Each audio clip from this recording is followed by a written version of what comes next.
had a feeling you might be. Got a text from Mark. I know after the game in New York, you said you wanted to or got a chance to talk to Phil. How much contact do you have with him during the season? We occasionally email each other, but we're both pretty busy, obviously.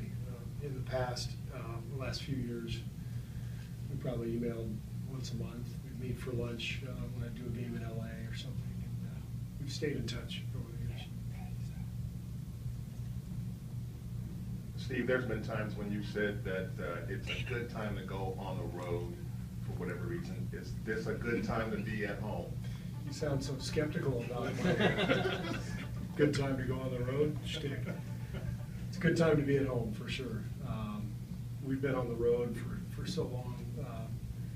One home game in February, and so this has been a nice time for us to be back in this arena in front of our own fans. We haven't had a lot of practice time because the games are coming one after another, but at least you know, we've been on West Coast time for the most part, and now we're here for, I guess, next week or so. Steve, we've been talking a lot about the small ball and the success of that. But do you ever consider playing like Bogut with a Z-Lee on the floor and going like extra large? We've talked about it. We talked about it a little bit in training camp.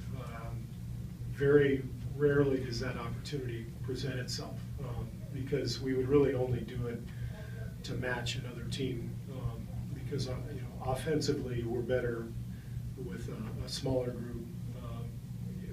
You know, the spacing with Festus and Andrew together would be pretty tough. But occasionally there might be a matchup defensively where we could do that a little bit. But we haven't tried it yet this year. James Michael McAdoo back in Santa Cruz. Do you foresee any scenario where he could be in the playoffs, or is he more of a project for next season? You're bringing him over? No, he could absolutely play in the playoffs. You know, he's one of the reasons we have him in Santa Cruz is so he can play every night. And one of the reasons he looked so good last night is because what Casey Hill and the staff at Santa Cruz have done with him this year and the work James has put in down there. But he's playing 35 minutes every night. He's developing. He's gotten dramatically better since training camp. So, you know, we saw what he could do last night. He fills a specific need for us. You know, a high energy, super athletic, 4-5 kind of hybrid player. And on a night like last night where you need energy and you're down several guys, it's important to have someone like that. So, you know, I don't know exactly when the D-League's season ends. It's early Right April, around I think. April 1st. Yeah, so as soon as that happens, Kuz and Mac will be here every day. We'll have 15 guys at practice every day, and then we'll have 13 active for each playoff game and regular season game before that. So there's absolutely a chance you could see Mac active during some more games this year. Did you just bring Kuz back up to have your doctors and trainers look at him, or do you have some playing time arranged for him? We tried to bring him in last night. We would have played him some last night, but his shoulder was banged up, so he came in to have that looked at. And it's good to have Kuz back too. Everyone loves him, and we haven't seen him in a while. He's spent a lot of time in the D-League as well, and he's played really well too. Both those guys have excelled, as has Aaron Kraft, who we had in training camp, and it's been a really good relationship with the franchise down there, and the development process, I think, is really helping our young guys. Steve, last night, certainly for the first half, but for much of the game, the youngsters, McAdoo and Justin, looked more ready than some of your veterans. How much of that was the product of just having kind of a funky lineup and a different rotation, as opposed to seeing guys like maybe Dave and Harrison sort of take the lead instead of following the kids? I have no idea. All I know is we played everybody who was available last night, and everybody competed. I was really proud of their effort. Some guys jumped off the page, you know, Mac and Justin in particular. I thought Barbosa gave us a huge lift in the second half, and you know, that's kind of the reason you play them, is to see what they're going to do. And those guys really played exceptionally well, and that was important. You know, we think Justin can help us. He helped us win a lot of games earlier in the year. He's been out of the loop, and a game like last night, when you rest some other guys, it's a great chance to help his development and confidence, and he helped himself big time. I've talked to a couple of the guys about this, and like in preparation in the home stretch of the regular season, getting ready for the postseason, what do you want to do? And a lot of them are saying we need to just make sure that we give all the effort on every single possession and not just one here or one there. How do you execute those kinds of goals that seem like they're mental things? Like, how do you talk about that in practice? We just do. We just talk about it, and sometimes it doesn't translate, but when it doesn't, we show clips of you know, important moments in playoff games where little details matter. I've done that a few times. I'll probably do that more once we get more practice time.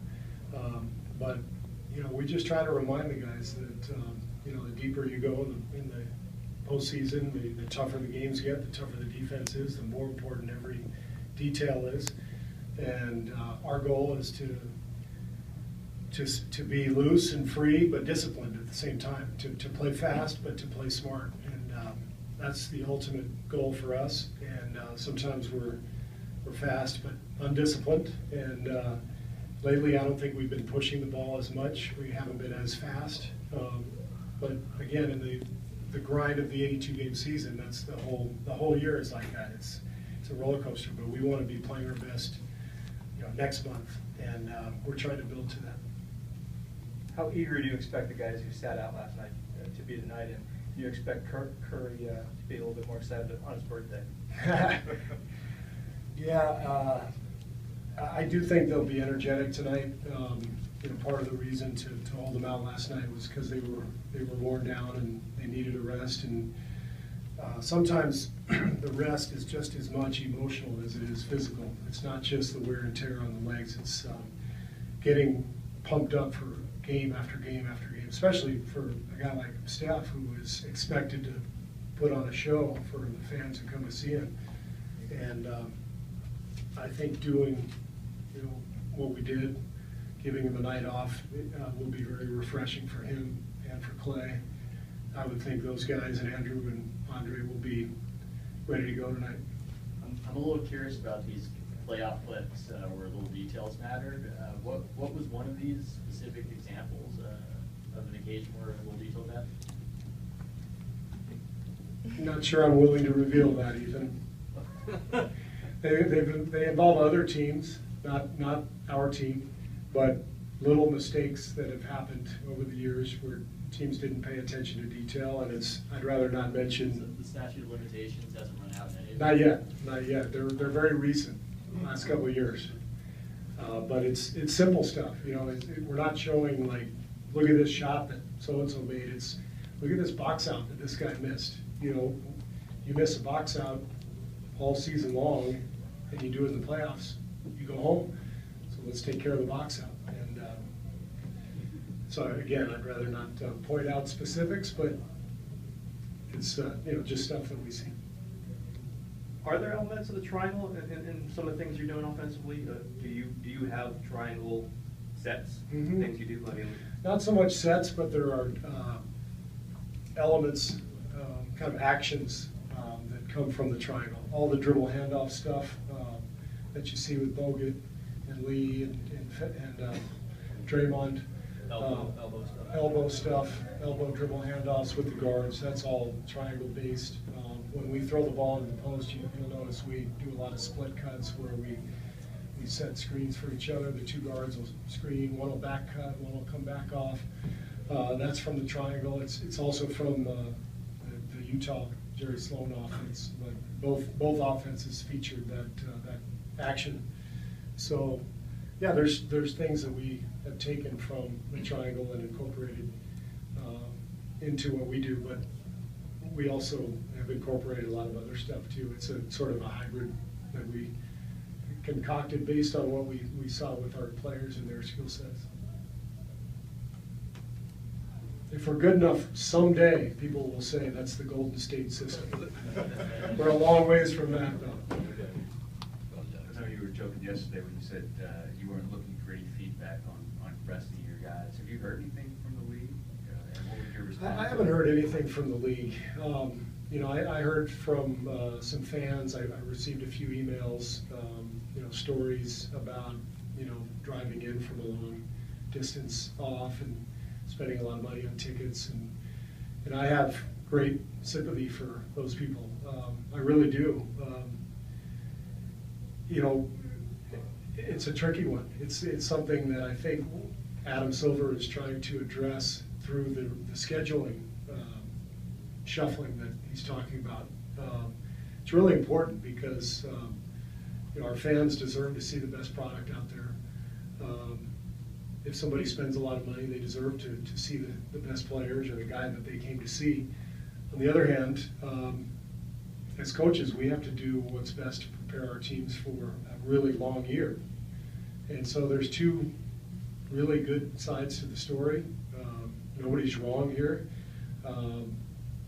But if it's something that can be addressed through extending the schedule, I would prefer on the front end, start the season October 20th instead of October 30th. We don't need 8 preseason games, I guarantee you that. We don't need a month of training camp. 3 weeks of camp, start the season, extend the season by 10 days, maybe 12 days. You can still fit 82 in by the mid-April, whenever the season ends. But you don't have nearly as many 4 and 5 nights and 5 and 7 and that kind of stuff. And I think you would see much less of what happened last night. Did you respond to those emails, Steve? I did. Did you? Mhm. How many would you say you got then? I got 3. And then a couple of cat calls last night from fans in the stands. I got a couple boos during the introductions, and some people were chirping away a little bit behind the bench, you know, people who were upset about it. And like I said, I can't argue with them. You know, you spend a lot of money on these tickets, you know, you want to see somebody, that's really disappointing. But it's not enough to sway me to send Steph and Clay out there when they desperately need a day off. You know, the one thing that I try to explain to people is, and I didn't really say this in my email responses to people, but you know, in every other sport, baseball players get a day off. You know, every couple of weeks somebody's in a slump, manager gives them the day off. You need a day off. You know, every field, no matter where you work, what you do, sometimes you need a day off. You got to recharge the batteries, and that applies to these guys too. And I know that, you know, there's an argument to that to be made, but it's just the reality. And we don't want to do it often, but we have to do it at times just to keep them going. Those fans say they'd come from like Wyoming or something. You said that they'd come from a long distance. Long drives. Okay. Yeah, I don't remember exactly where, but. Raymond giving your email out or something? Actually, Yes. I got some exact same ones that he got. Go ahead, Mark. Yes, I did. Steve, was Bill one of the emails asking you to why you didn't? Phil was not one of the emailers, no. Great, is that it? Thank you. Locker room will be open in just about 15.